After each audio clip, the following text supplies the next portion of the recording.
अस्सलाम वालेकुम नाजरीन, आप देख रहे हैं उर्दू पॉइंट और अमेरिका और कनाडा की खबरों के साथ मैं हूं शहबाज चौधरी। सबसे पहले बात करते हैं अमेरिका की। मजबूत अमेरिका और रूस इत्तेहाद से दुनिया बेहतर और महफूज बन सकती है, सदर ट्रंप का बड़ा ऐलान।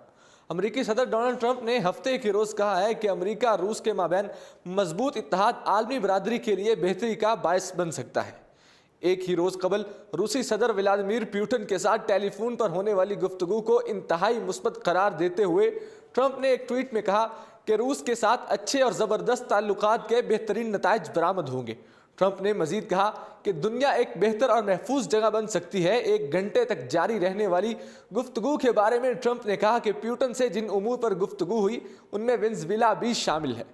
ट्रंप ने जुम्मे की शाल ओवल ऑफिस में अखबारी नुमाइंदों को बताया कि उनको वेनेजुएला के मामले पर मुलव्विस होने में कोई दिलचस्पी नहीं है, सिवाय इसके कि वो वेनेजुएला के लिए कोई मुस्बत बात होती देखना चाहेंगे। मैं भी यही चाहता हूँ। स्लोवाक रिपब्लिक के वजीर आजम पेटर पेलग्रिनी के हमरा बयान देते हुए ट्रंप ने वेनेजुएला पर पुतिन से होने वाली बातचीत को इंतहाई मुस्बत करार दिया। वेनेजुएला के अदम इस्तेहकाम के मामले पर हालिया दिनों के दौरान अमेरिका और रूस के दरमियान तनाव में इजाफा देखा गया। कौमी सलामती के मशीर जॉन बोल्टन ने बुध के रोज़ कहा था कि यह हमारा निस्फ कुरा अर्ज है, यहाँ रूसियों को मुदाखलत नहीं करनी चाहिए। रूसी वजीर खारजा सरगई लारोफ ने इस हफ्ते के अवाइल में एक टेलीफोन के कॉल में अमरीकी वजीर खारजा माइक पोम्पियो को बताया कि वेनेजुएला में मजीद जारहाना इक़दाम के संगीन नताइज भी बरामद होंगे, जिसे अमरीकी फ़ौज की जानिब से मुदाखलत की सूरत में इंतबाह भी ख्याल किया जा रहा है।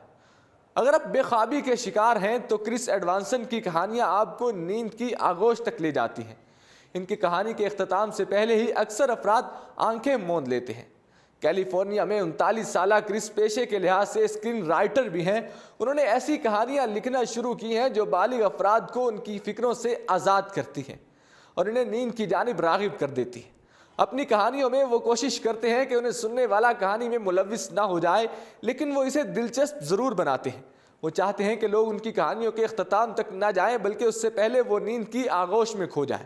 क्रिस कहते हैं कि आज की तेज़ रफ्तार ज़िंदगी ने हमें फ़िक्रमंद बना दिया है। दिमाग चलता रहता है और इस हंगामा खेज ज़िंदगी की फ़िक्रें नमूदार होती रहती हैं। हम तकिए पर सर धरे परेशान होते रहते हैं और सोना भी महाल हो जाता है।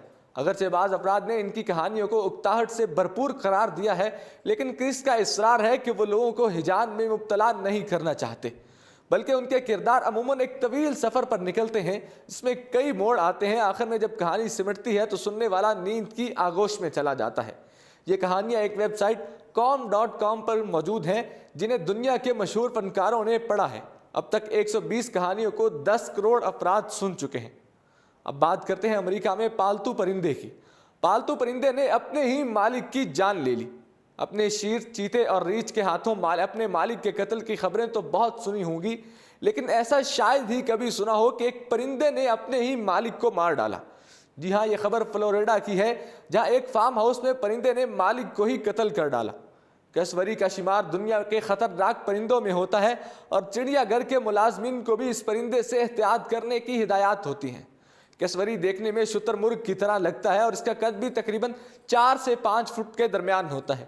यह अमूमन अपने बचाव में हमला करता है और हमले के लिए अपनी टांगों और चूंच का इस्तेमाल करता है। चंद रोज़ कबल फ्लोरिडा में कैसरी परिंदे ने फार्म हाउस के मालिक को ही जान से मार डाला। हुक्काम के मुताबिक फार्म हाउस के मालिक ने कैसरी को दीगर परिंदों के साथ पाल कर बड़ा किया था। फ्लोरिडा पुलिस हुक्काम के मुताबिक मार्वन ढाजुस पर कैसरी ने फार्म हाउस में हमला किया, जिसे इसे शदीद नोयत की चोटें आईं। हुक्काम के मुताबिक इमरजेंसी टीम को फौरी तौर पर तलब किया गया और फार्म हाउस के मालिक को अस्पताल मुंतकिल कर दिया गया, लेकिन वो अपनी जान ना बचा सका। अब बात करते हैं कनाडा की। कनाडा की बॉर्डर फोर्सेस ने पासपोर्ट ना दिखाने पर वकील का मोबाइल और लैपटॉप भी कब्जे में ले लिया। टोरंटो के कारोबारी वकील निक राइट ने कहा है कि पॉलिसी का गुस्सा है जिससे के ज़्यादातर लोग ज़ाती डाटा के साथ भरी हुई स्मार्टफोन्स के साथ सफ़र करते हैं। मुझे लगता है कि यह हमारी आइनी हकूक़ की खिलाफ वर्जी है। उनकी फ़ोन्स तलाश करने के लिए कनाडा के सरहदी अफसरान के इख्तियारात पर तशवीश बढ़ रही है। इनके ख्यालात ज़ाती तजर्बे की पैरवी करते हैं। 10 अप्रैल को टोरंटो के पेरिसन हवाई अड्डे में लैंडिंग करने के बाद उन्होंने कहा कि कनाडा बॉर्डर सर्विस एजेंसी ने इसे किसी इजाफी मुआयने के लिए परचम दिया। राइट सिर्फ 4 माह के दौरान ग्वाटेमाला और कोलंबिया से वापस आया था, जहां उन्होंने हिस्पानवी का मुतालिया किया था और दौर से काम भी किया था। جب کوئی سرحدی سروس آفیسر نے اپنا سامان ڈھونڈ لیا تو اس نے کوئی مسئلہ نہیں کیا، لیکن جب آفیسر نے اپنے موبائل فون اور لیپ ٹاپ کو تلاش کرنے کے لیے پاسورڈ بھی طلب کرے تو رائٹ نے انکار کر دیا۔ افسر کو بتایا کہ دونوں آلات میں وکیل کے گاہک کے امتیاز کی طرف سے محفوظ خفیہ معلومات پر مشتمل ہیں۔ انہوں نے کہا کہ اس افسر نے میرے فون اور لیپ ٹاپ کا ضبط کیا اور بتایا کہ سامان کو سرکاری لابن کو بھیج دیا جائے گا، جس کے پاسورڈ کو توڑنے اور اپنی فائلوں کو تلاش کرنے کی کوشش کرے گا۔ امریکہ اور کینیڈا کی خبروں سے فی الحال اتنا ہی۔ مجھے دیجیے اجازت اور دیکھتے رہیے اردو پوائنٹ۔